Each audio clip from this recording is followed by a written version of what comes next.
Hello friends, బాగున్నారా? నేను బాగానే ఉన్నానండి.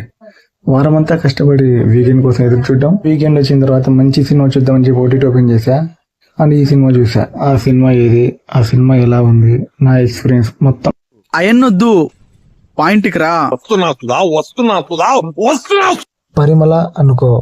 ఇది ఒక తమిళ్ క్రైమ్ థ్రిల్లర్ మూవీ అండి. ఇది G5 లో ఉంది అండ్ ఇది తెలుగులో కూడా అవైలబుల్ గా ఉంది. తెలుగు డబ్బింగ్ కూడా చాలా బాగా చేశారు. అండ్ మూవీలోకి వెళ్తే ఒక ఫ్యామిలీ ఉంటుంది, ఫాదర్, మదర్ అండ్ ఇద్దరు డాటర్స్. ఫ్యామిలీలో ఉండే చిన్న కూతుర్ని ఒక రోడ్ హెరాస్ చేస్తూ ఉంటాడు. ఐ లవ్ యూ చెప్పడం, నిన్ను పెళ్లి చేసుకుంటా అని చెప్పడం, ఇంటి దగ్గరికి వెళ్ళి గొడవ చేయడం, అలా హెరాస్ చేస్తూ ఉంటాడు. కానీ ఒకరోజు ఆ రోడ్ని ఎవరో మర్డర్ చేస్తారు. సో ఆ మర్డర్ ఎవరు చేశారనే కాన్సెప్ట్ మీద ఈ మూవీ రన్ అవుతూ ఉంటుంది.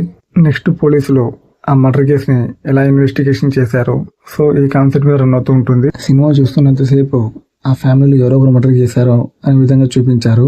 ఇప్పుడు నాకు ఎలా అనిపించిందంటే ఈ మూవీ ఒక యావరేజ్ మూవీ, అంటే వన్ టైం వాచబుల్ మూవీ. సినిమా చూస్తున్నంతసేపు పర్లేదు అనిపించింది. ఫ్యామిలీ కామెడీ అనేది బాగానే వర్కౌట్ అయ్యింది.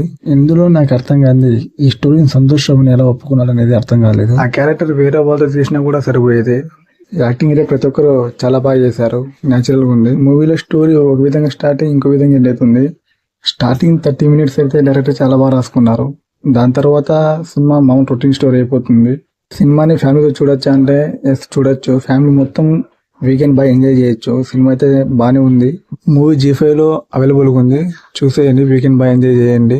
వీడియోని ఇంతవరకు చూసారంటే మీకు కొద్దిగా నచ్చి ఉంటుంది. ప్లీజ్ సబ్స్క్రైబ్ చేసి లైక్ చేయండి, ఛానల్ సపోర్ట్ చేయండి. ఇలాంటి వీడియో చేస్తూ ఉంటాను. Thank you friends.